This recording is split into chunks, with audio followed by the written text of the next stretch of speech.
Hello, and welcome to Secular Sexuality, the ACA show that desperately wants to know, where were you last night?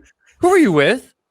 I'm Christy Powell, and for the podcast audience, my co-host tonight has a jawline we can all be envious of. Welcome, Nate Smith. Thank you, Christy. I never knew you cared.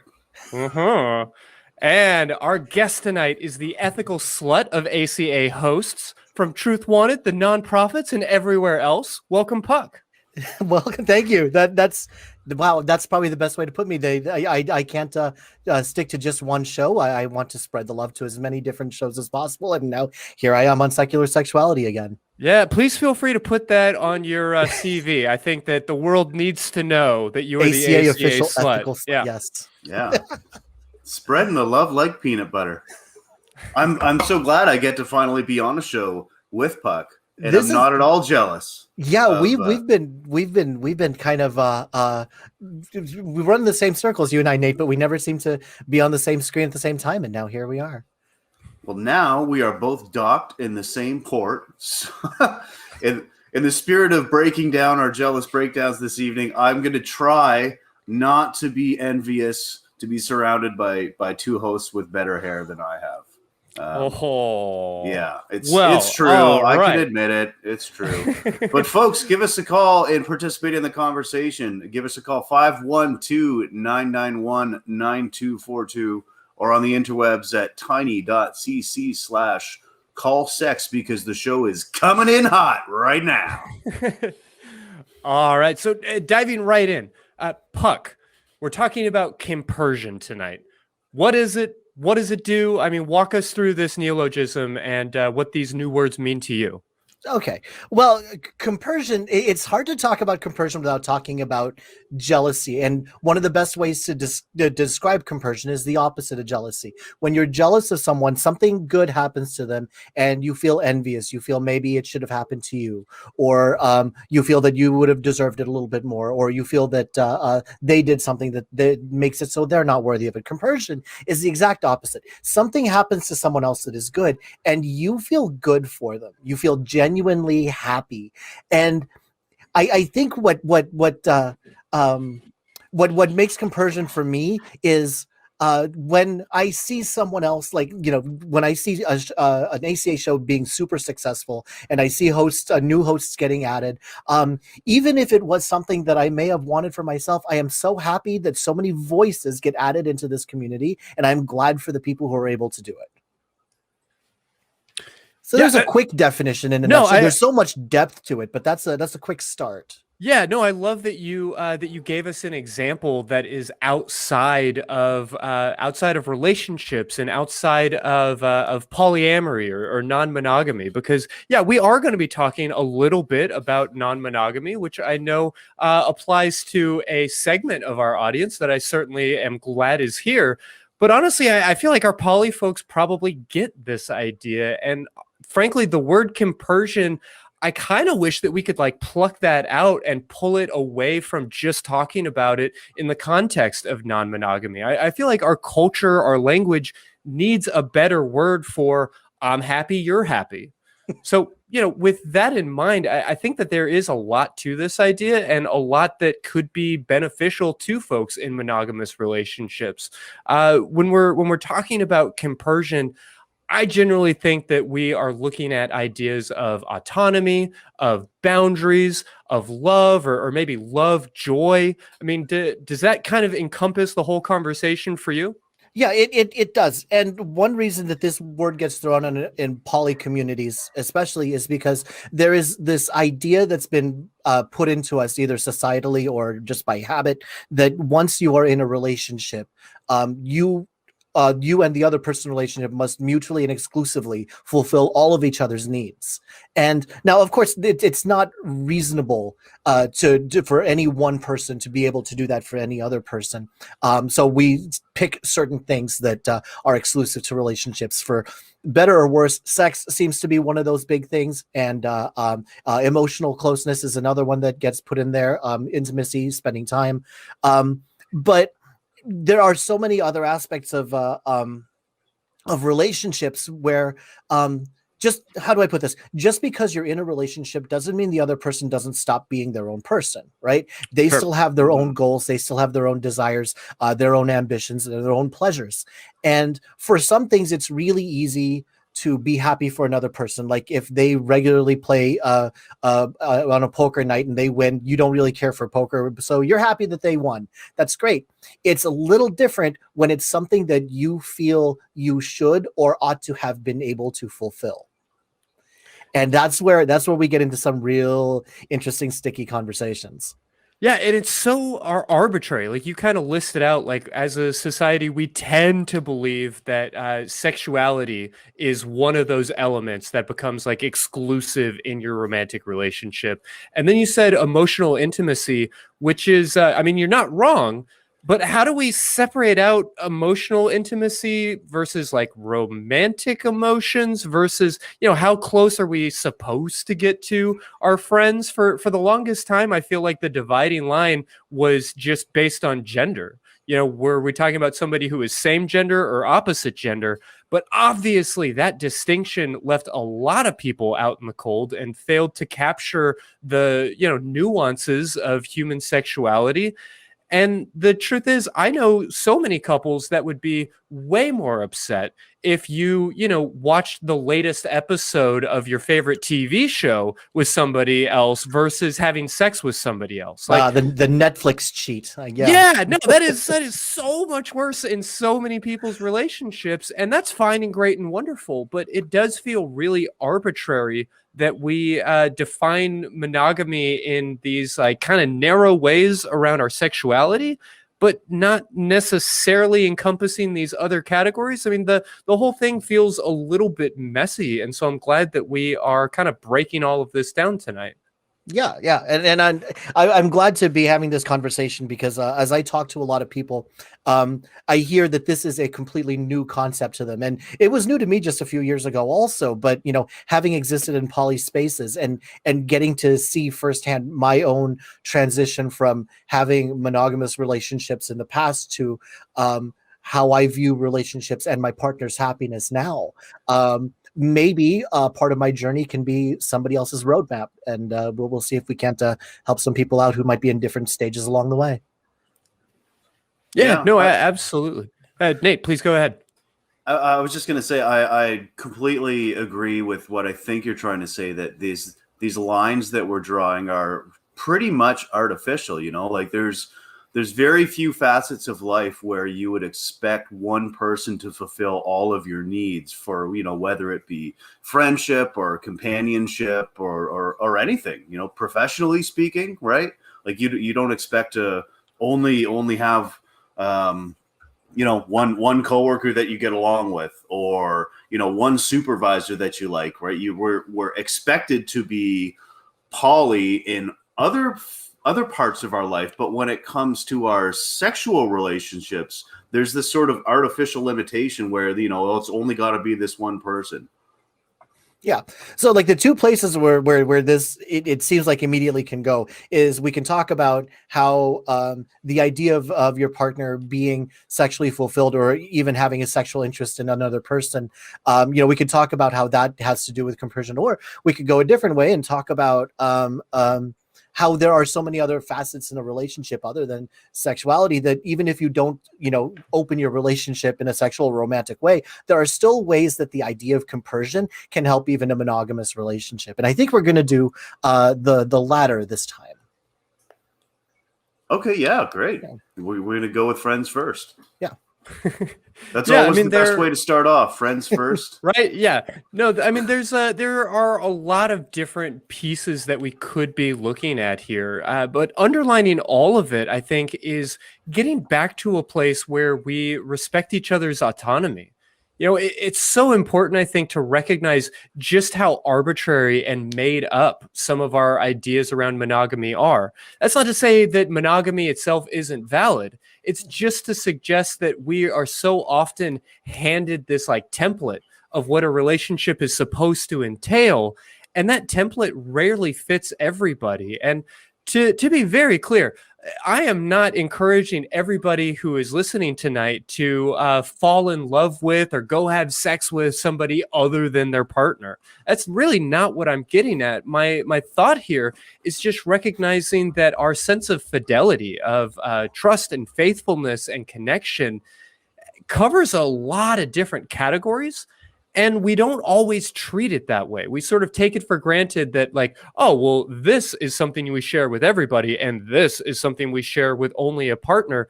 And I think that that belief system really damages our ability to have intimate friends. I think for a lot of people, it in particular prevents having closeness with people who are of the opposite gender. And it forces us to do certain things with our partner that they're maybe not interested in doing with us. Like my partner is always up for a good time and always willing to kind of go along with things if I ask. But I mean, she's got maybe 2, possibly 3 quarters worth of a football game in her per season. And that's about it. And it's totally socially acceptable for me to watch football with somebody else, but it's not socially acceptable for me to talk about my feelings with somebody else. I mean, maybe it is. But how deep are we allowed to go? Where is that line? And I think that embracing the idea of compersion is a interesting way of maybe giving ourselves permission to have just broader, healthier types of relationships. Yeah, and I think, like, now that I'm thinking about it, a great way to describe what this means for me is that I am happy when my partner is fulfilled, regardless of whether or not I'm the one who's doing the fulfilling.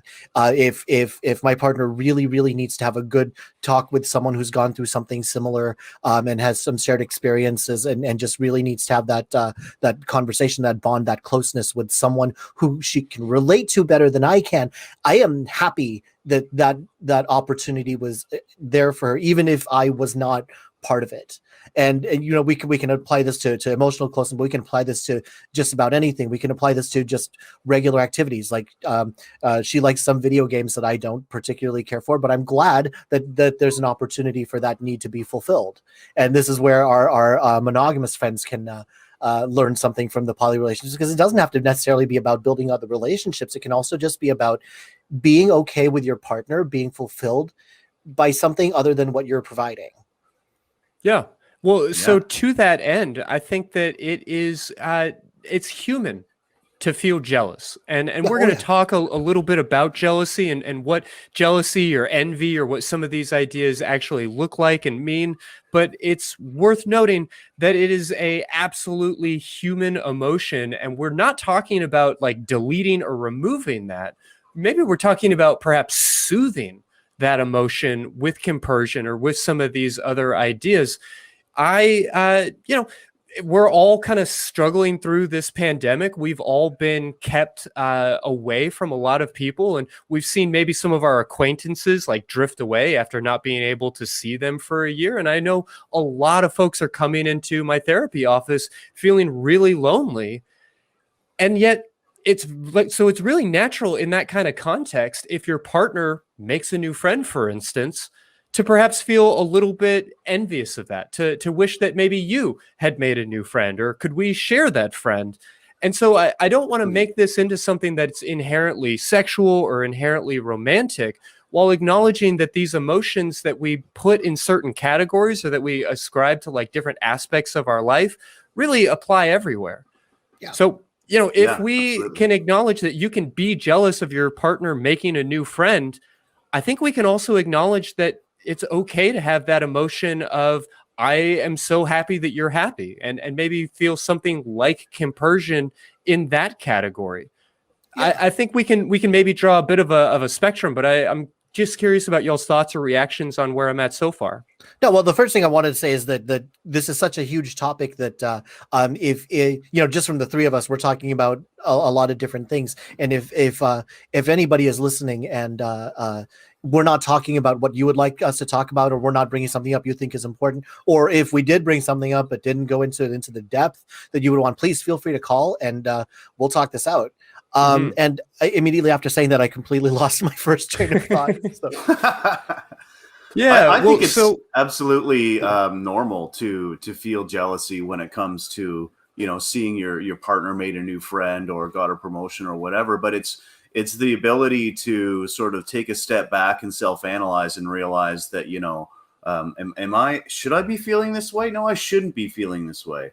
And actually, you know what? I should be happy for them, and trying to walk yourself through that process of getting to a better place, I think, is really important. And I get that a lot too, because my partner and I have completely different circles of friends. There's a little bit of overlap, but not much. And he'll often go off and spend the weekend with his anime friends in a completely different town, and I'll spend the weekend, as you said, playing poker or playing Xbox with my friends.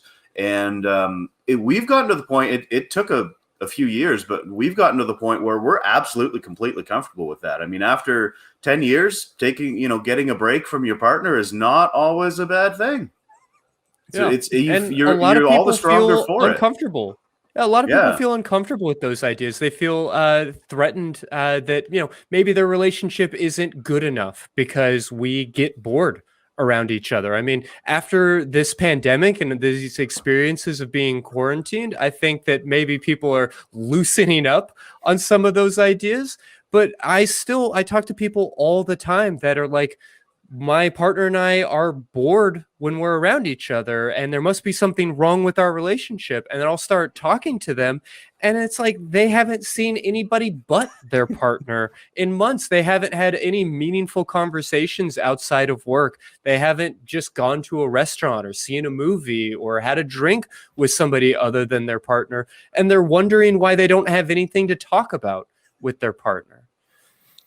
No, and it makes me wonder, like when we talk about toxic traits and toxic relationships, how much of toxicity is about expectations and about these are the relationships that have been shown to me, therefore this is what I believe relationships are, and then not being able to let go of that mindset. Now relationships are very different. And so the idea of I have my partner, but you know what? I still really like my alone time, to the point where if my partner and I have the same day off, we're actually going to schedule separate activities. Like I have about like a 2-3 hour window because of my introvertedness where I can spend that much time with someone. Then I start to get really jittery, like, okay, where's my exit plan? Where's my escape route? And this doesn't stop just because of, there's a romantic relationship and there's still that need there to be your own person and let your partner be their own person.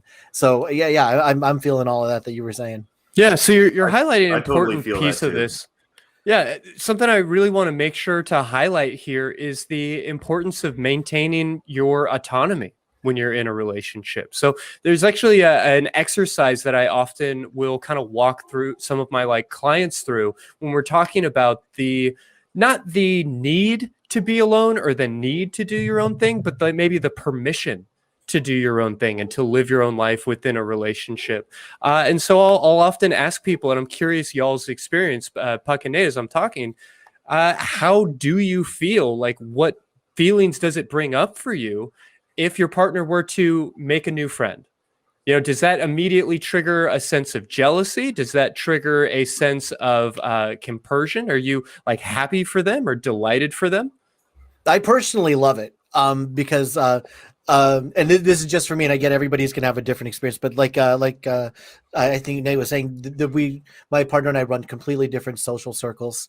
I will, I have my interest, she has her interest, and even in the times when we have the same interest, we do it with different groups of people, right? So when she tells me about someone new that she met that she had a really good time with, someone new who joined the player circle, or even someone just as a personal friend, it feels really nice for me.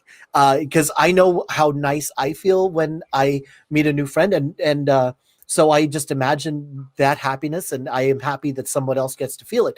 Not only that, but having another person as a friend to my partner sometimes brings out aspects of her that may not have had an outlet otherwise, and she discovers a new interest or emotion even, and then brings it into our relationship also.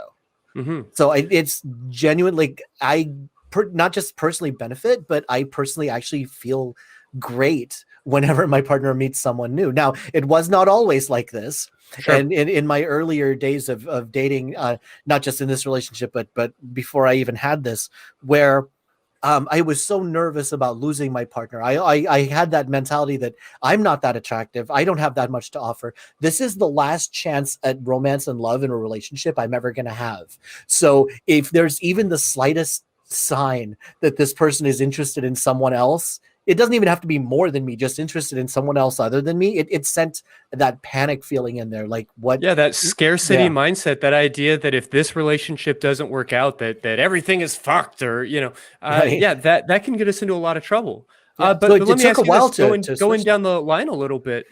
How do you feel if your partner receives a compliment? You're both getting a cup of coffee or something, and they stand in front of you in line, and the barista or whatever else says something nice about their bag, their nails, their jacket, their whatever. I mean, what does that bring up in you then? It happens to me all the time. Actually, not too long ago, a good-looking young gentleman passed my partner their phone number. And of course, he comes home and he tells me about it, and I'm like, "Wow, good for you! You still got it there, bud." But no, it doesn't bother me at all. Or like to your previous question, you had asked, if he were to make a new friend. For me, this might be a terrible reason to be happy, but for me, it's like, okay, great, yeah, go hang out with him for a little while, and I can play Xbox, Yeah. But it's Sure. it's completely healthy because like we know each other so well, and we've been together for so long that having a little bit of space is great.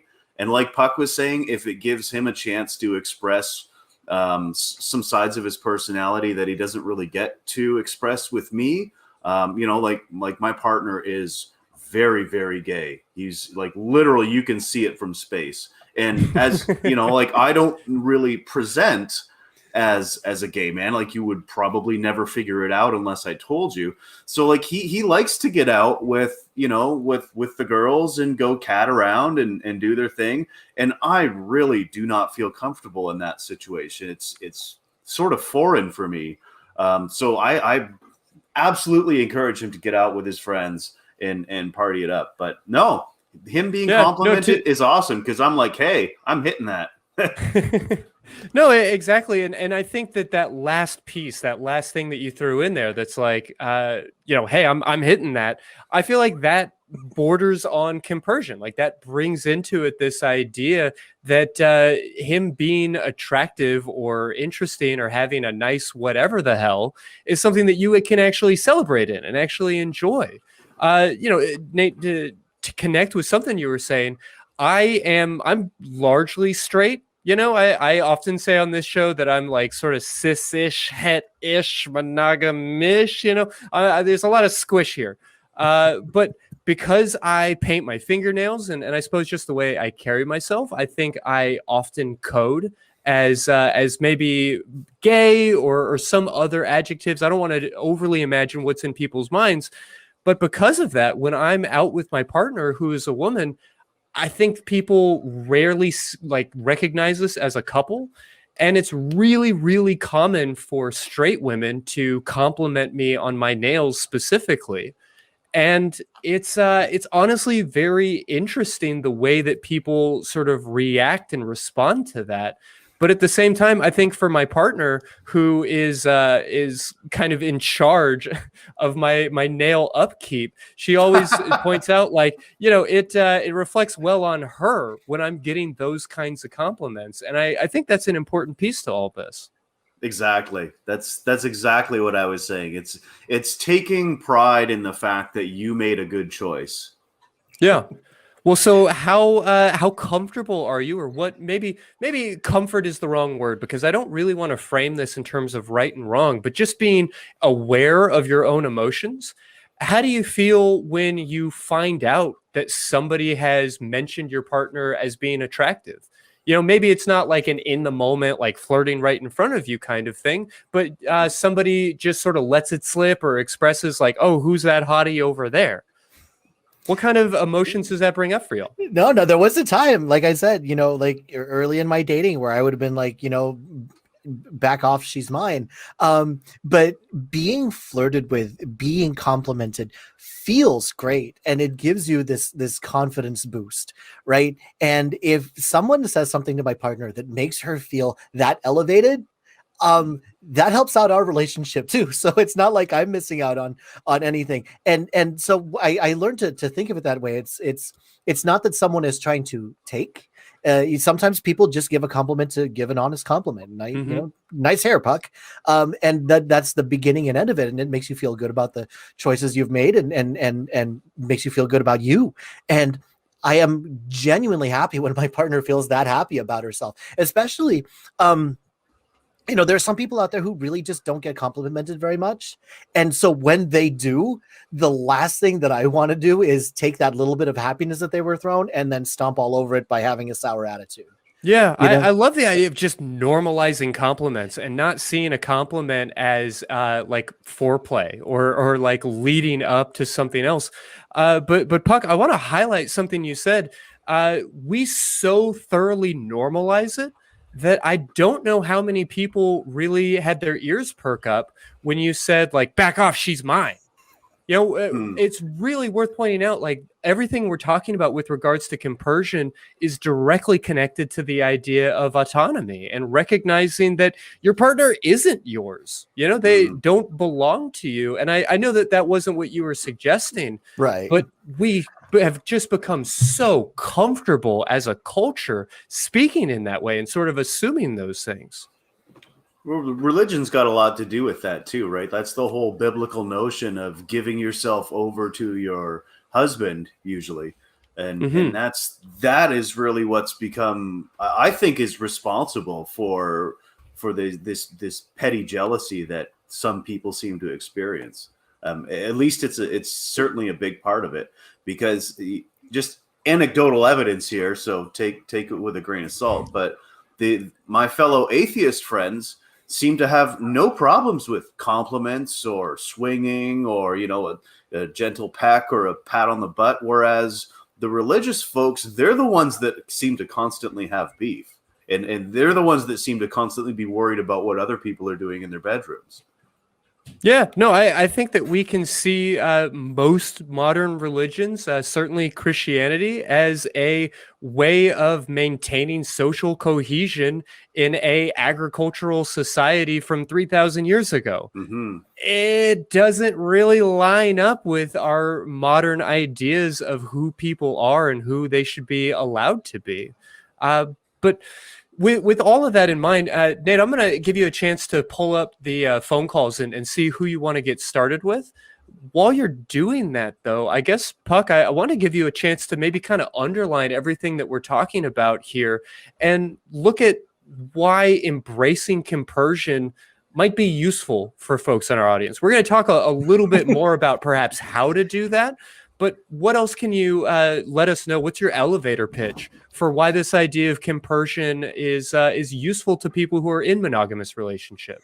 Okay, so I had a good getting into anecdote mode. I had a friend yay long years ago when I was just out of college and my friends had started to get married, and he would get very upset anytime he would look at the wedding announcements in the newspaper. And that should tell you how old I am, because that's how we got wedding announcements in a newspaper. And he would see someone that he maybe knew or at least heard of had gotten married. And for some reason that would fill him with this rage, this unhappiness. And I asked why one time, and he said it was because even though he might not have wanted to marry that person, he felt that was a little piece of happiness that he was never going to have. Like there's this you talked about relationship scarcity, and like he imagined that happiness was a pie, and that anytime anybody had a little piece of that pie, that's a piece of pie that he was never going to have, and his happiness is limited. And when I first heard that way of describing relationships, I said, well, first of all, if there really is a pie of happiness, this pie is a massive, like bigger than you can possibly imagine. And no amount of anybody having a piece of this pie is going to really make a significant impact on how much happiness I can have. And not only that, but there's parts of that pie that I'm probably not going to want anyway. I hate the crust. I want the filling. So if somebody else is happy having the crust, have it. And if somebody else is happy with the feeling that I want, you know what? There's still plenty of happiness. And scarcity is not something that I had to grow out of this idea of there's plenty of happiness to go around. And if somebody else, this was my turning point here, if somebody else finds something that is so rare that they find that person that they want to settle down with and have a relationship with, that's something worth being happy for them for. Because that's how I would want people to be with me. I would, if I was in a relationship and I said, this is the person who I want to marry, this is the person I want to spend the rest of my life with, I would want happiness there for me. Yeah, well, we could spend hours and hours and honestly thousands of years looking at the psychology of that scarcity versus abundance mindset and what that can actually do for your anxiety, your depression, your love, and your connection, and all of these kinds of things.